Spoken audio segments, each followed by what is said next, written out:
आज हम भारतीय जनता पार्टी के कार्यालय पे आए हुए हैं शाहदरा जिला के। हमारे साथ संजय गोयल जी हैं जो कि जिला अध्यक्ष हैं की गई, जिसके अंदर लोगों का परिचय कराया गया। जानते हैं क्या विषय रहा। इसके अलावा संजय जी, आपको बहुत बहुत शुभकामनाएं। चुनाव मैदान में है, जिला अध्यक्ष अपने आप में सेनापति की भूमिका निभाता है, तो किस प्रकार आपकी रणनीति रहेगी और आज की मीटिंग का क्या विषय है?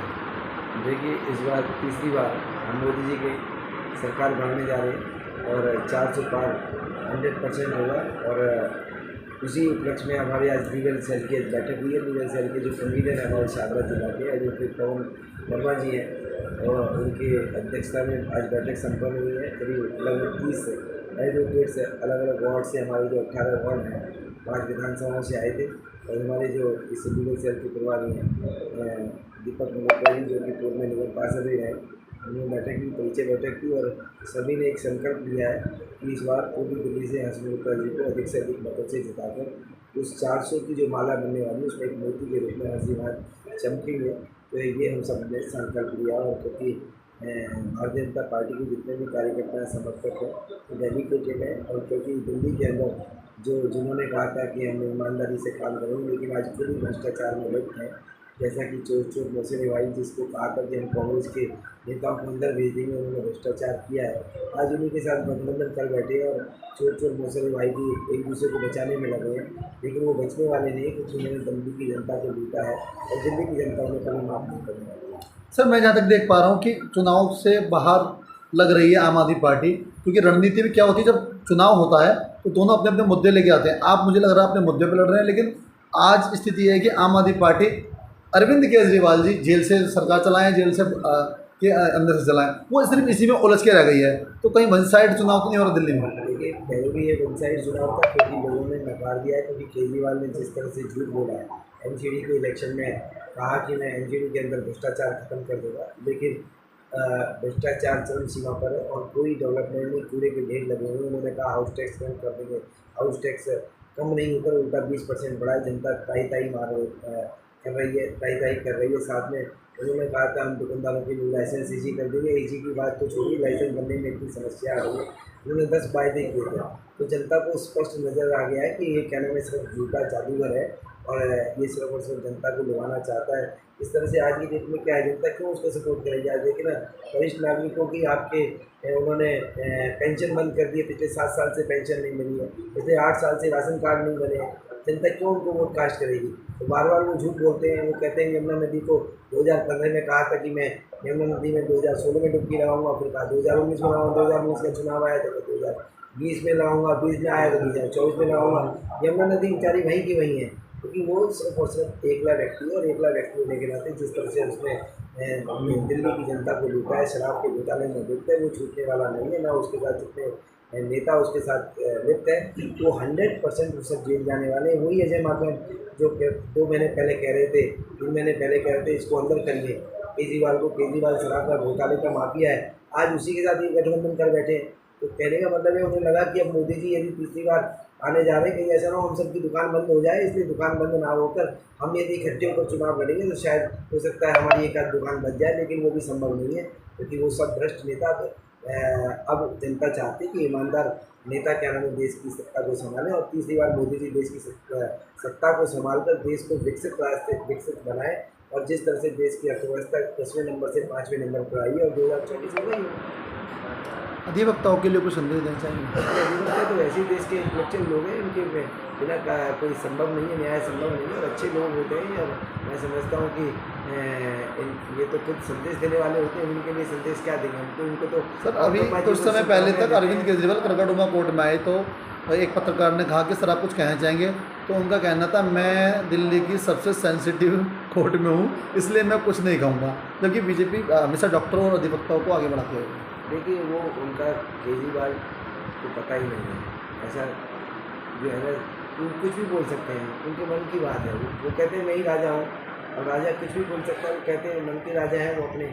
आज जब भी तो अंदर जेल के अंदर बैठे हैं, तो देखिए जो संविधान को नहीं मानता वो क्या नाम है, कुछ भी कह सकता है। वो कहता है संविधान होता क्या है बताइए ना। 26 जनवरी को जो वो क्या नाम है धरना दे सकता है, वो कहता है एक तरफ तो कहता है कि क्या नाम है हमें सम्मान का सम्मान करना चाहिए, लेकिन वो सम्मान का 10वें सम्मान पर भी वो ईडी पहुंची है, तब जाकर जब वो भी तब जब उसकी हाईकोर्ट में बेल रिजेक्ट हो उसका मैं रिजेक्ट हो गई, उसकी याचिका रिजेक्ट हो गई।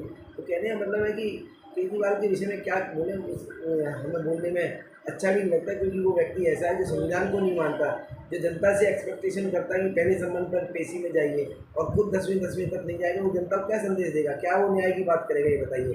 वो तो इसका मतलब है वो चाहता है कि न्याय रहे ही नहीं देश के अंदर। ऐसे लोगों को सत्ता में आना चाहिए क्या, ये बताइए।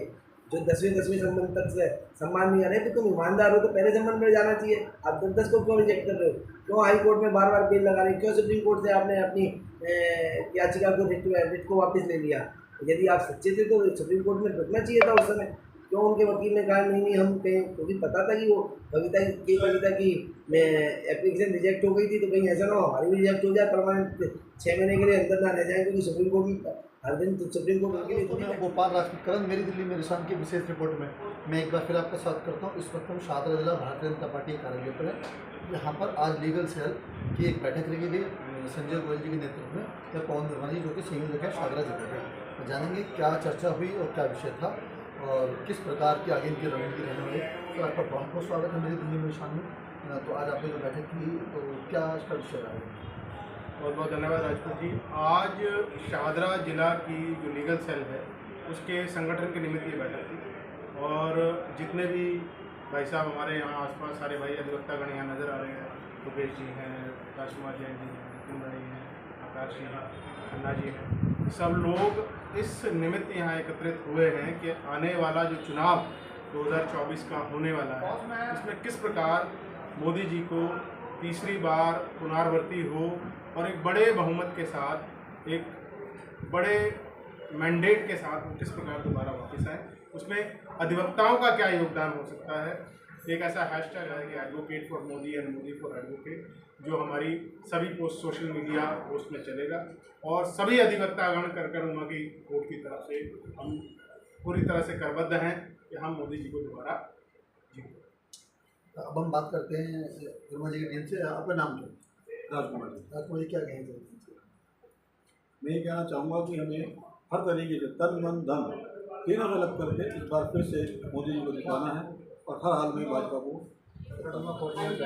और आज पवन वर्मा जी के साथ यहाँ लीगल सेल की मीटिंग थी, जिसमें संजय गोयल जी और हर्ष मल्होत्रा जी भी आए हुए थे।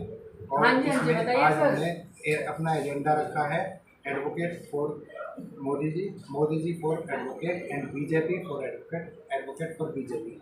हमें अपने देश के लिए, अपने राष्ट्र हित के लिए हमें एकत्र होकर और ये सब भेदभाव भूल करके सब चीज़ों से ऊपर उठकर अपने देश के लिए, अपने आने वाली पीढ़ियों के लिए मोदी जी को तीसरी बार जरूर प्रधानमंत्री बनाना है और अपने तन मन धन से और अपनी सक्षमता से भी अधिक मेहनत करके, ईमानदारी से, निष्ठापूर्वक अपने मन पे हाथ रख के, दिल पे हाथ रख करके हमें मोदी जी को जितवाना है और बीजेपी को दोबारा लाना है। आज संजय गोयल जी आपकी दिन महोदय पवन वर्मा जी के साथ नेतृत्व में यहाँ लीगल सेल की मीटिंग हुई है। तो हमारी मीटिंग के अंदर एजेंडा रखा गया है कि हमने मोदी जी की टीम में हम लोग इस लोकसभा में हर्ष मल्होत्रा जी को, हमारा उद्देश्य उन्हें चुनाव जिताना नहीं होगा, हमारा उद्देश्य उन्हें चुनाव में भारी बहुमत से जिताना होगा और जिसके माध्यम से हम इस लोकसभा में हर्ष मल्होत्रा जी को और देश में प्रधानमंत्री को देखेंगे।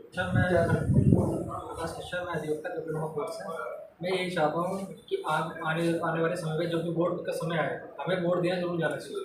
मतलब हमें हर जगह जाके बोलना चाहिए कि हम वोट सबके टाइम पे जाओ और वोट दो।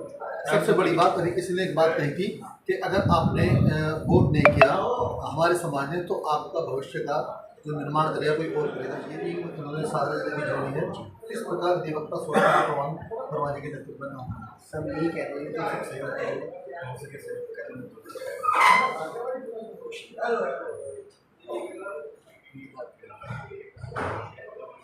तो ये थी पवन वर्मा जी की टीम शाहदरा की।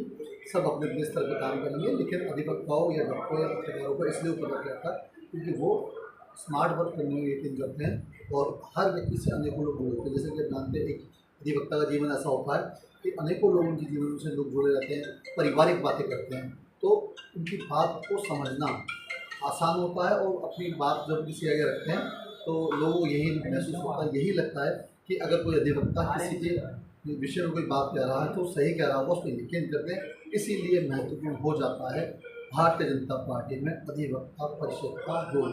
मैं गोपाल राजपूत, मेरी दिल्ली में निशान के लिए शादरा जिले भारतीय जनता पार्टी।